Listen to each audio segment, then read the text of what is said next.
Right, let's talk about a real survivor. Not someone stuck in a jungle, but a young man who faced a world of danger, politics, and war. His name was Alexander.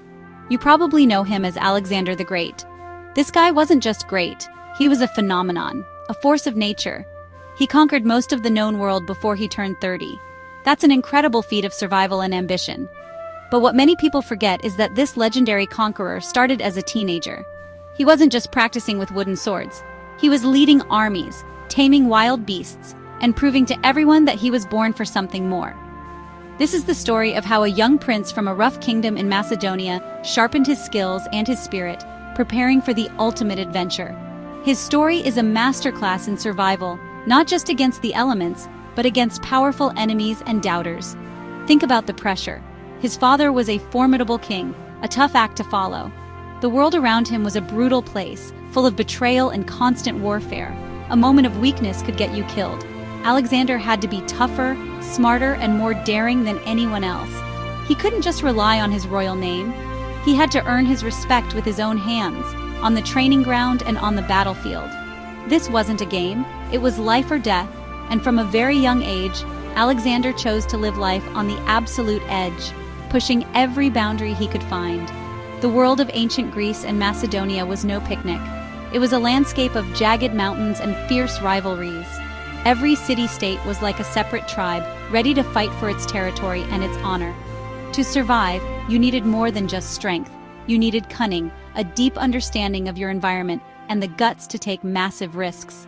Alexander had all of this in spades. He learned to read people the way you'd read a map, spotting their weaknesses and their strengths. He understood that to lead men into battle, you had to be more than just a commander. You had to be an inspiration, the first one to charge into the fray.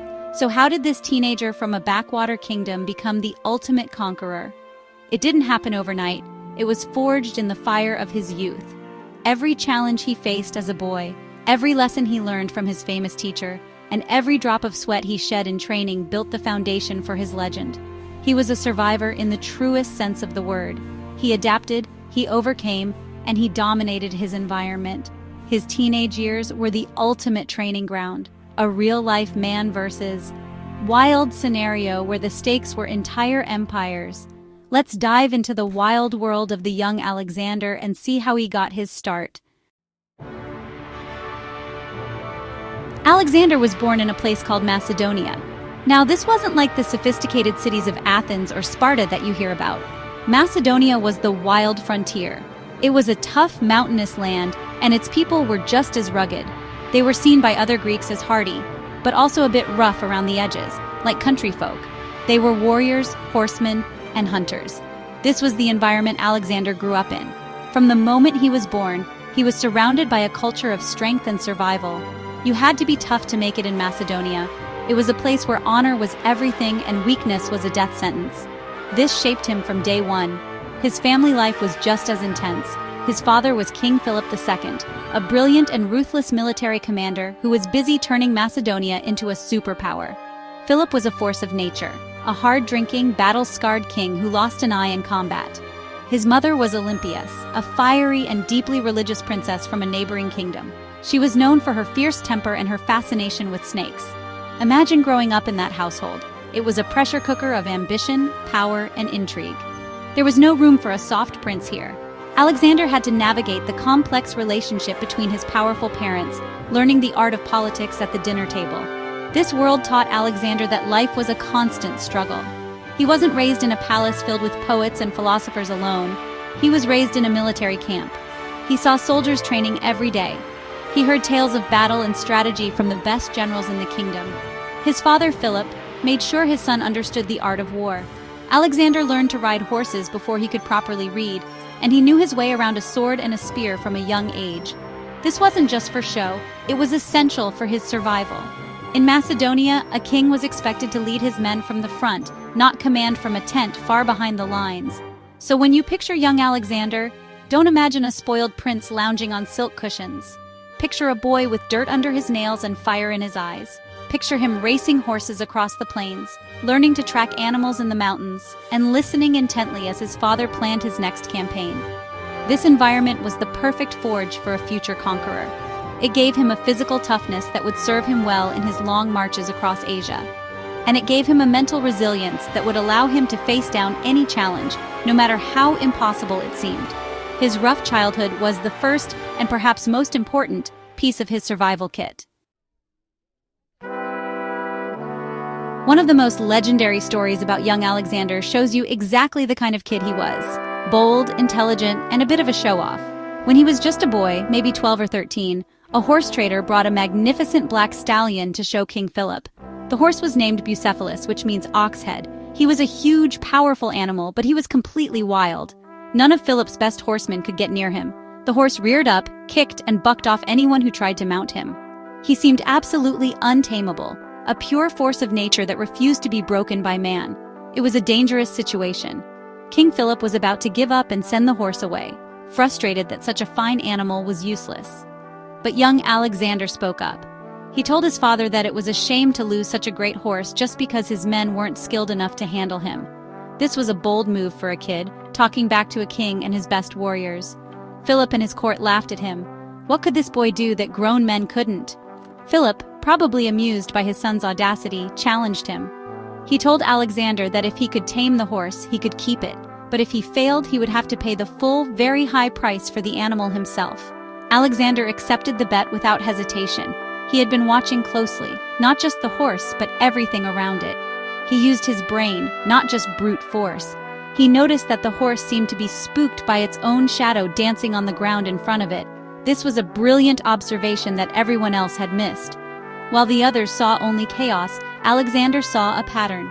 He calmly walked up to the fierce stallion, taking the reins gently. He spoke to it in a soothing voice, stroking its neck to calm it down. Then he did something incredibly smart. He turned the horse to face directly into the sun. With the sun in its eyes, Bucephalus could no longer see its frightening shadow on the ground. The horse instantly became calmer. Alexander continued to speak to him, walking alongside him for a bit. Then, with a swift, confident movement, he leaped onto the horse's back. The crowd held its breath, expecting him to be thrown off like all the others, but Bucephalus stood firm. Alexander gently guided him into a canter, then a full gallop, riding him around the field to the absolute astonishment of his father and the entire court. They erupted in cheers. When he returned, King Philip was said to have tears in his eyes, telling his son, "My boy, you must find a kingdom equal to your ambitions. Macedonia is too small for you." King Philip knew his son had immense potential. He had the courage of a lion, that was clear. But Philip wanted him to have more than just brute strength. He wanted Alexander to have the sharpest mind in the world. To make that happen, he hired the best possible tutor, the great philosopher Aristotle. This was like getting Albert Einstein to be your personal science teacher. Aristotle was the most famous thinker of his time. He knew everything about everything: science, politics, logic, philosophy, and biology.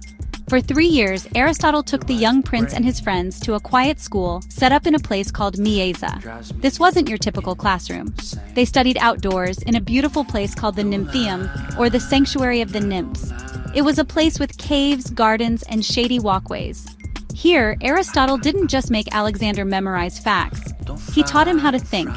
He taught him to be curious about the world, to ask questions, and to look for answers. They studied medicine, which would later help Alexander tend to his soldiers' wounds. They studied botany and zoology, which sparked Alexander's interest in the plants and animals he would encounter on his campaigns. This education was a powerful weapon.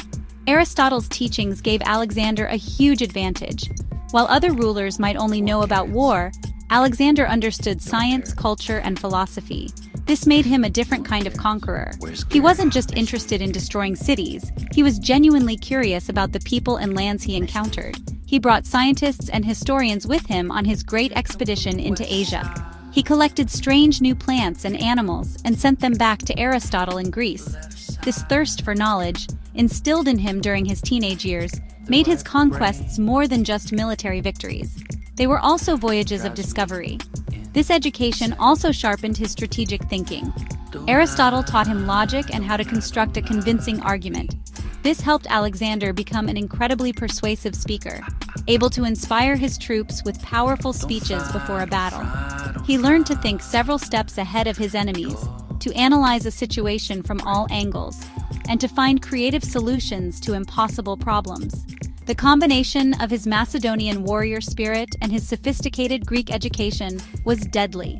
He had the body of a fighter and the mind of a philosopher king, a blend that the world had never seen before. His time with Aristotle was crucial in transforming him from a savage prince into a strategic genius. Alexander wasn't the kind of prince who just sat in a classroom all day. His father, King Philip, believed in learning by doing, especially when it came to ruling and warfare. So, when Alexander was just 16 years old, Philip left him in charge of Macedonia. He made him regent, the acting ruler, while he went off to fight a war. This was an incredible amount of trust to place in a teenager. 16 years old. Most kids that age are worried about school or chores. Alexander was left to run an entire kingdom, a kingdom known for its rebellious tribes and political backstabbing. It was the ultimate test. And of course, trouble started almost immediately. A tribe from the north, the mighty, heard that the warrior King Philip was away and that a mere boy was on the throne. They thought it was the perfect time to rebel. They probably expected the young prince to panic or wait for his father to return. They severely underestimated him. Alexander didn't hesitate for a second. He didn't send a letter asking for help. He acted. He gathered his own army, a force of seasoned veterans who were probably skeptical about being led by a teenager. But Alexander was about to show them what he was made of. He marched his army north with incredible speed. This would become one of his signature moves, lightning-fast campaigns that caught his enemies completely by surprise. He didn't just meet the mighty in battle, he crushed them. He stormed their main town, drove out the rebellious tribe, and showed absolutely no mercy. This is where he earned a reputation for being savage. He wasn't just defending his territory, he was making a statement. He was sending a clear message to anyone else who might think about challenging his authority. He was proving that he was every bit as ruthless and capable as his father. To permanently stamp his authority on the region, he did something incredibly bold. He founded a new city on the site of the town he had just conquered. And what did he name it? Alexandropolis. Alexander's city.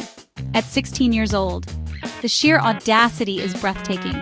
He wasn't just a placeholder for his father. He was already building his own legacy, naming cities after himself before he was even officially king. This first military campaign was a huge success. It showed his courage, his strategic mind, and his savage determination. He had faced his first real-world test of leadership and had passed with flying colors, shocking everyone with his ferocity and ambition. Living in the shadow of a father like King Philip II couldn't have been easy. Philip was a legend in his own right. He had taken the weak, fractured kingdom of Macedonia and transformed it into the dominant military power in Greece. He was a brilliant general, a cunning diplomat, and honestly a larger-than-life figure. Everyone respected and feared him. For any son, that's a tough act to follow. There was always the risk of being seen as nothing more than Philip's boy. But Alexander wasn't the type to live in anyone's shadow. His ambition was just as massive as his father's, and this created a lot of tension between them. There are stories of how this rivalry played out.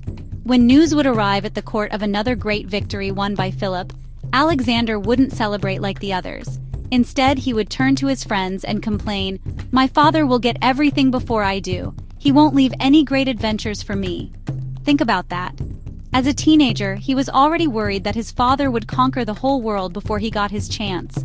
He wasn't jealous of his father's power. He was hungry for his own glory. He saw his father's success not as a family triumph, but as a challenge to his own destiny.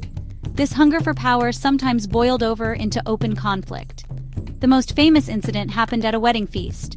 Philip had decided to marry a new, younger wife, a Macedonian noblewoman. At the banquet, the bride's uncle, a general named Attalus, made a drunken toast. He asked the gods to give Macedonia a legitimate heir. This was a massive insult to Alexander, implying that he, with his half-foreign mother Olympias, was not a true heir. Alexander exploded with rage. He threw his wine cup at Attalus and screamed, "You villain! What am I then? A bastard!" Things escalated quickly. King Philip, also drunk, drew his sword and lunged at his own son. But he was so unsteady on his feet that he tripped and fell flat on the floor. Alexander stood over him and mocked him loudly for everyone to hear. "See there, men. Here is the man who was preparing to cross from Europe to Asia, and he can't even make it from one couch to another without falling. This was an incredibly dangerous and disrespectful thing to say to a king. The fallout was huge. Alexander and his mother had to flee into exile for a time. The incident revealed the deep crack in their relationship, fueled by Alexander's fierce pride and unstoppable ambition. After the drama and exile, Alexander and his father eventually reconciled. Philip knew he needed his son. He was too talented and too dangerous to be an enemy. The ultimate test of their renewed alliance came in 338 BC at the Battle of Chaeronea. This was a massive, decisive battle. Philip was leading his Macedonian army against a combined force of the most powerful Greek city-states, including Athens and Thebes. If Philip won, he would be the undisputed master of all Greece. It was the culmination of his life's work, and in this crucial battle, he gave his son, just 18 years old, a vital command. Alexander was put in charge of the elite companion cavalry, the most powerful and important unit in the Macedonian army. He was stationed on the left wing of the army, directly opposite the Theban sacred band. Now, the sacred band was the stuff of legends. They were considered the most formidable fighting force in all of Greece.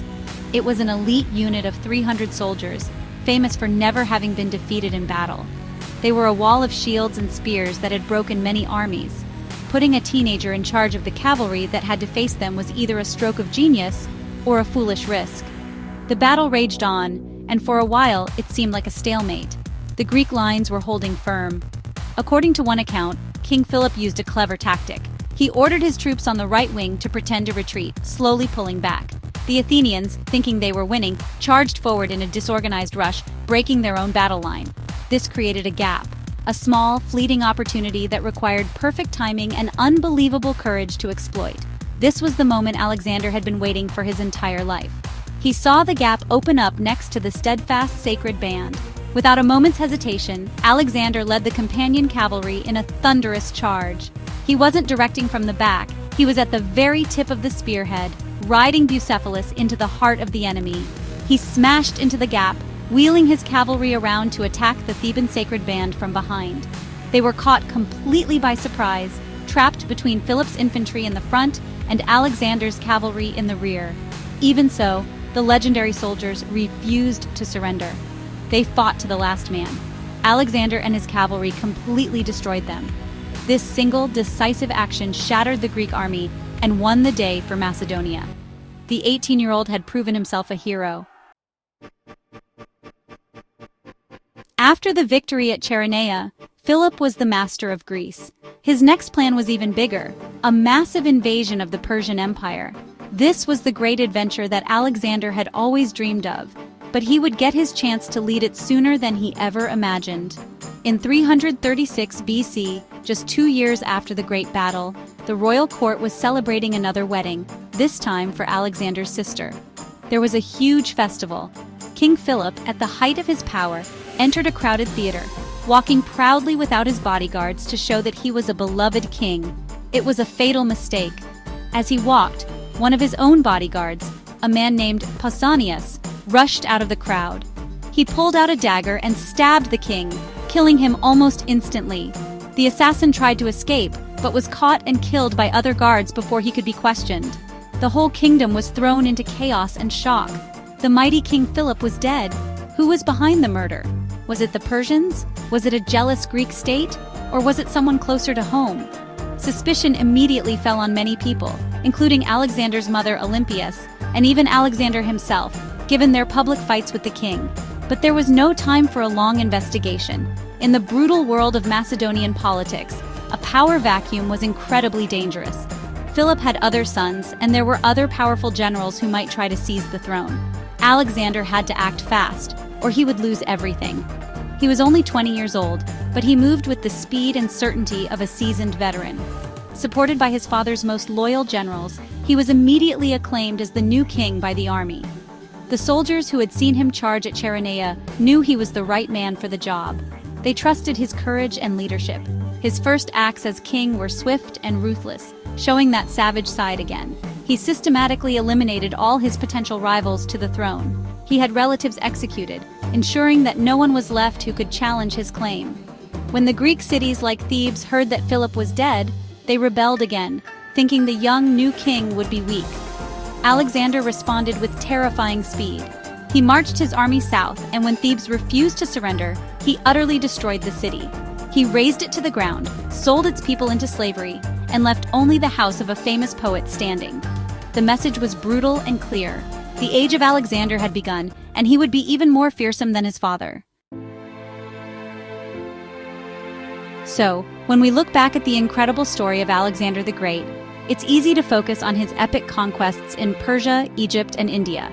But the key to understanding his success lies in his teenage years. Everything that made him a legendary conqueror was forged in the fire of his youth. His childhood in the rugged, warlike kingdom of Macedonia gave him a foundation of toughness and resilience. He wasn't just a prince, he was a survivor, trained from birth to thrive in a world of constant conflict and danger. This early environment prepared him for the physical hardships of his future campaigns, which would take him across thousands of miles of brutal terrain. His bold and intelligent actions as a young man were dress rehearsals for the main event. Taming the untamable horse Bucephalus wasn't just about getting a new ride. It showed his unique ability to see solutions where others saw only chaos, a skill that would help him win impossible battles. His first taste of command at 16, where he crushed a rebellion and founded a city named after himself, revealed his shocking ambition and his instinct for ruthless, decisive action. And his heroic charge at the Battle of Chaeronea proved to the world, and more importantly to his own army, that he was a true warrior king, born to lead from the front. The combination of his raw, savage Macedonian spirit and the sophisticated education he received from Aristotle created a leader unlike any other. He had the ferocity to destroy his enemies without mercy, but also the curiosity to learn from the cultures he conquered. He was a paradox, a destroyer and a builder, a warrior and a scholar. This duality, nurtured during his youth, allowed him to not just conquer the world but to change it, spreading Greek ideas and culture across a vast new empire in a process that we now call Hellenization. He was more than just a brute, he was a visionary. Ultimately, Alexander's teenage years were the perfect training ground. They taught him how to handle pressure, how to command respect, and how to seize an opportunity with blinding speed and courage.